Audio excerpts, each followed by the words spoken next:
할렐루야, 좋은 아침입니다. 6월 27일 월요일, 한 번도 살아보지 못한 또 귀한 하루가 시작되었습니다.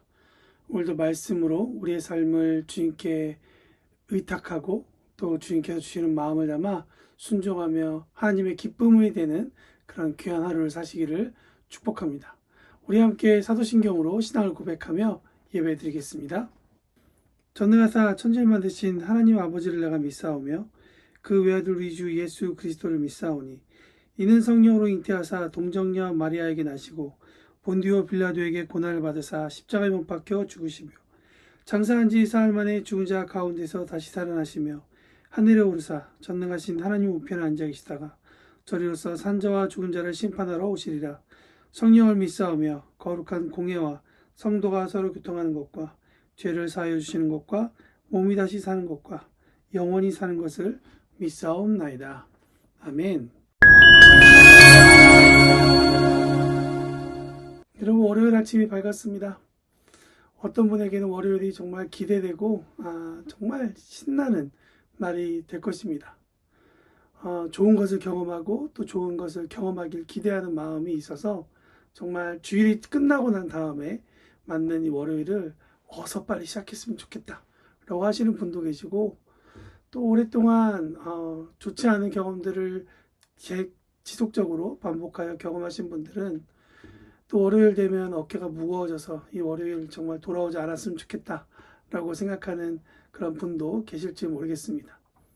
하루를 시작하면서 무엇을 경험하고 싶습니까? 물론 좋은 경험을 하게 된다면 우리에게 복이 되는 것이죠.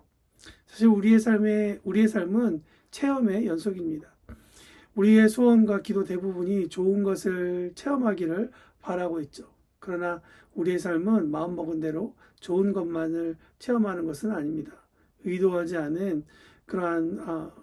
않았던 것을 겪게 되는 상황. 그래서 좋은 것만 경험해도 부족한 우리의 시간, 우리의 삶, 우리의 시간 가운데 오히려 고통을 맞닥뜨리게 되는 참으로 괴로운 일을 겪는 것이 우리의 삶인 것 같습니다.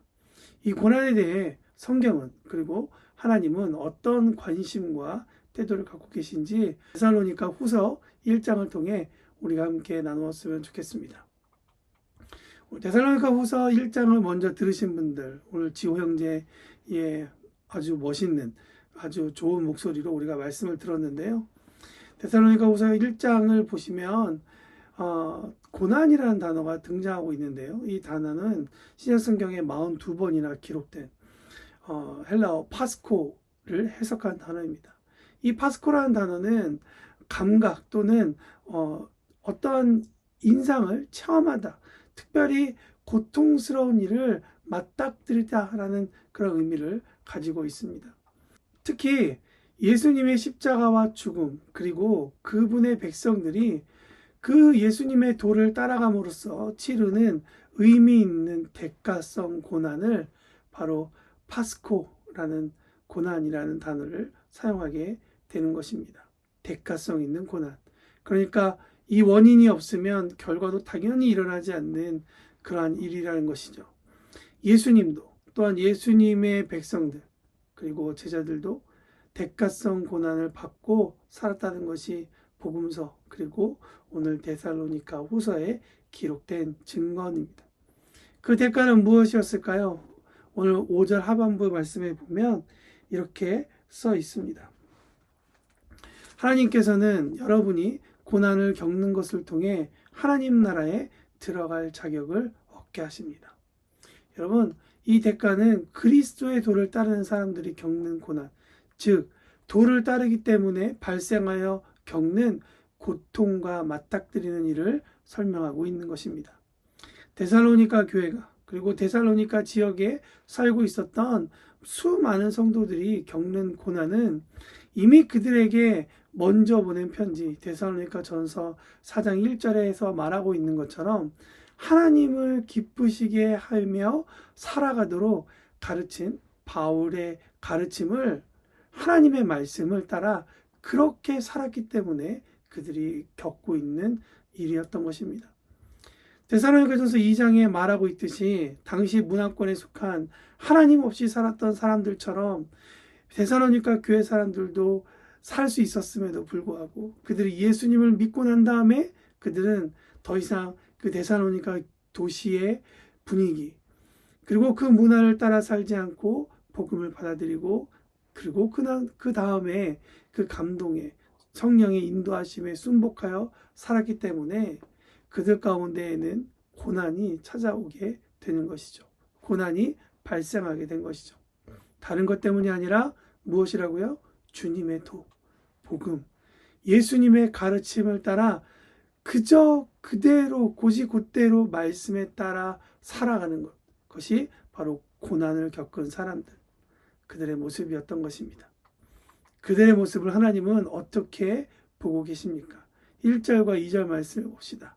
1절과 2절 말씀을 보니까 바울과 실로아노와 디모데는 하나님 우리 아버지와 주 예수 그리스도 안에 있는 데살로니가 교회에 편지를 씁니다. 하나님 아버지와 주 예수 그리스도의 은혜와 평화가 여러분에게 가득하기를 빕니다. 라고 기록하고 있습니다. 제가 읽어드린 성경은 쉬운 성경입니다. 고난 중에 있는 하나님의 백성에게 바울을 통해 주시는 성령님의 감동은 하나님 아버지, 그리고 예수 그리스도의 은혜, 그리고 예수 그리스도의 평화가 가득한다는 것이죠. 가득하다라고 기록된 이 말씀이 참 우리에게 위로가 됩니다. 2절 말씀에 보면 바울이 그렇게 기도할 수 있는 것은 그는 이미 하나님 아버지의 가득함, 예수 그리스도의 은혜, 예수 그리스도의 평화의 풍성함을 경험했기 때문입니다. 바울 자신도 예수님의 도를 따라 살았기 때문에 그 대가로 엄청나게 고통을 당했죠. 며칠 동안 겪은 것이 아니라 이미 수년째 이어오고 있는 그의 고통의 나날들이었지만 그가 비록 육체의 고통, 정신적인 스트레스를 받았음에도 불구하고 그 길에서 떠나지 않은 이유가 바로 거기에 있다는 것이죠. 하나님 아버지로 가득하고 예수 그리스도의 은혜로 가득하고 예수 그리스도의 평화, 화평으로 가득했다는 것입니다. 사랑하는 교회요, 하나님을 기쁘시게 하기 위해 당신이 겪는 고난이 있다면 그 고난에 대해 하나님은 알고 계시다는 것을 기억하시기 바랍니다. 주님의 가르치심 때문에 내가 만들어가고 있는 사회의 어떠한 구조들, 나의 어떠한 신념들 때문에 걱정되는, 정직함 때문에 내가 얻게 되는, 순결함 때문에 내가 겪어야만 하는 이 고난의 아침을 하나님은 알고 계십니다. 5절 말씀에 보면 그분은 그 고난의 값을 바르게 심판하시는 분이시다라고 오늘 성경이 이야기하는 것을 여러분 꼭 기억하십시오. 하나님은 값을 바르게 심판하시는 분이십니다. 재는 분이십니다. 고난을 준 사람에게 그대로 갚으실 것이라고 6절에 약속하십니다. 그 고난을 겪는 자에게 평안을 주실 것이라고 7절에 또한 약속하십니다. 하나님의 놀라운 약속들을 기억하는 이 아침, 그래서 주님의 말씀으로 위로받기를 바랍니다. 그러므로 우리가 고난이 일어날 때 기억해야 할 두 가지가 있습니다. 첫 번째, 하나님을 기쁘시게 하기 위해 우리가 겪는 그 고난은 그 길을 하나님께서 바르게 저울질하실 때가 분명히 있으니 사도 바울이 이야기하고 있는 것처럼 참고 끝까지 참고 포기하지 않는 저와 여러분이 되기를 예수님의 이름으로 축복합니다. 다른 사람은 몰라도 주님은 아십니다. 그 주님의 위로함 가운데 우리가 참 자유를 얻을 것입니다. 두 번째, 고난을 주는 사람에게 갚는 것은 내가 할 일이 아니라 하나님께 맡겨야 한다는 것을 주님은 말씀하고 계십니다. 우리는 하나님께서 일하시는 것에 민감하도록 성령의 충만함으로 깨어있는 것이 우리의 역할이죠. 원수를 갚는 것이 우리의 역할이 아니라 원수를 갚으시는 그 하나님께 민감하는 것이 우리의 일입니다. 11절 말씀해 보니까 우리는 여러분을 위해 항상 기도합니다. 여러분을 부르신 하나님의 뜻대로 믿음 안에서 그의 능력을 힘입어 더욱더 선한 일을 많이 할 수 있도록 기도합니다. 이것이 바로 사도 바울과 그 동료들의 기도인 것이죠. 그분의 능력을 힘입어 살아야 한다는 거 우리에게 도전하고 있습니다. 내가 힘을 쓰는 것이 아니라 하나님께서 힘을 쓰시도록 하는 것이죠. 가끔 저도 억울하고 이게 진짜라고 이거 정말 말해야 돼라고 할 때마다 생각나는 몇 구절이 있는데요. 특별히 로마서 12장 17절. 아무에게도 악을 갚지 마십시오. 모든 사람이 보기에 선한 일을 하십시오. 18절.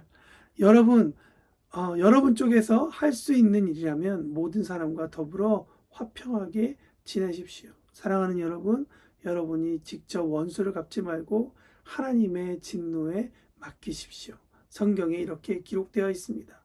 주님께서 말씀하시기를 원수 갚는 것이 나에게 있으니 내가 갚을 것이라. 여러분, 우리 가운데 어떠한 고난의 원인이 사람에게 혹시 있다 하더라도 그 고난을 여러분의 것으로 갚지 않기를 바랍니다. 왜냐하면 그것에는 우리의 의와 우리의 정의가 섞여 있어서 올바르게 우리가 심판할 수 없기 때문입니다. 오히려 심판을 한다는, 오히려 그것을 바르게 한다라고 행동하는 그 행동 가운데 우리의 의가 드러나 오히려 우리가 죄 짓는 이런 결과를 얻게 될 것입니다. 하나님께서 일하시도록, 정의의 하나님께서 그곳에서 역사하시도록 우리의 모든 심판의 자리를 주님께 내어드리는 우리가 되어야 할 것입니다. 예수님께서 가르친 도 때문에 불편함이 있다는 것은 어쩌면 당연한 일이죠. 그렇기 때문에 주님의 도를 끝까지 붙잡고 살려 했던 데살로니가 교회를 주님께서 칭찬하셨듯이 주님의 도를 붙잡고 사는 여러분을 굉장히 하나님은 자랑스러워하시고 여러분으로 인해 자부심을 느끼고 계시다라는 사실을 기억하는 이 아침이 되었으면 좋겠습니다.